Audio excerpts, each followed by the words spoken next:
Hi, Mark Haynes here. I just wanted to share a putting video because this is a very common pattern or problem that I see when coaching putting. So I've got one of my clients here on the left of the screen, and I'm going to put before and after on his putting of his first putting lesson.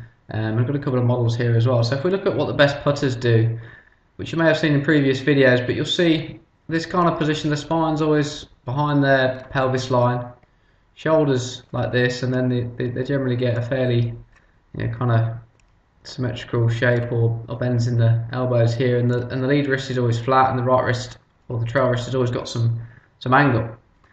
So this kind of setup position is key or maintains across all the different grip types.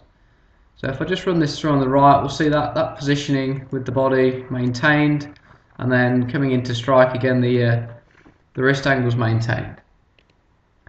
So if we look at Chris here, then we'll see the opposite position. This is very common. Feet maybe a little bit narrow, hips back, spine and top of the body toward the target. And that really affects on how his arms can hang. And again, the putter lean is not enough really here. So most putters are designed to have the handle slightly in front of or in line with the ball. So when we move this back, we'll see that the rib cage moves down and the head moves down and forward toward the ball, which again you never see with good putters. And then when he comes in, the body shifts towards the target. Now all that going down with the upper body and moving forward is going to move where the club wants to, or the putter's going to come into the ball from where it wants to ground out. So the path's going to be affected, and the angle of attack of the putter, and ultimately the consistency of the strike and the delivery. Now if we look at this Lady Tour Pro here on the right of the screen again, we'll see a lot of similarities between her and Ben Crenshaw. There's the body. Trail arm's always more bent along with the wrist, and this one sits a bit flatter or straighter. And then those positions maintain, and if anything through the strike, their upper bodies and heads go backwards, which is a better way to go, because it will give you a better rise angle with the putter if anything, and it also keeps the length of the pendulum of the stroke better. So this is Chris's after putting stroke. So after we spoke to him about stability in the lower half, where the top and the bottom should be, and how to get his arm structure correct through some simple setup processes, then all this completely changes. So now he looks more like the good putters and the modelers that you can see all that I put on.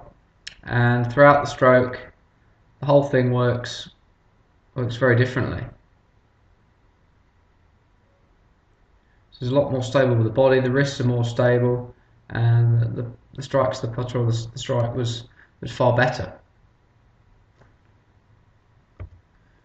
Okay, so when we look at Chris's before and after from the back again, we're going to see a much stronger setup and posture.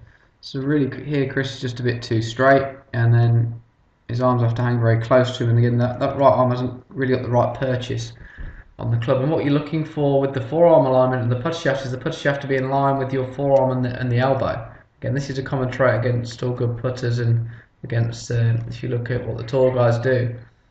So this gives you a better one lever mechanism, more stability and consistency with delivery of the putter.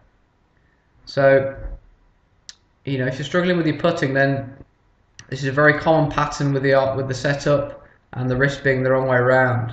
So this is certainly something to consider for you. Perhaps check out your setup in the mirror or video it, and I'll release a video on how the best way to get this good putting setup with your arms and wrists and your body next off. So keep an eye out for that video, and in the meantime maybe consider a few things for your putting.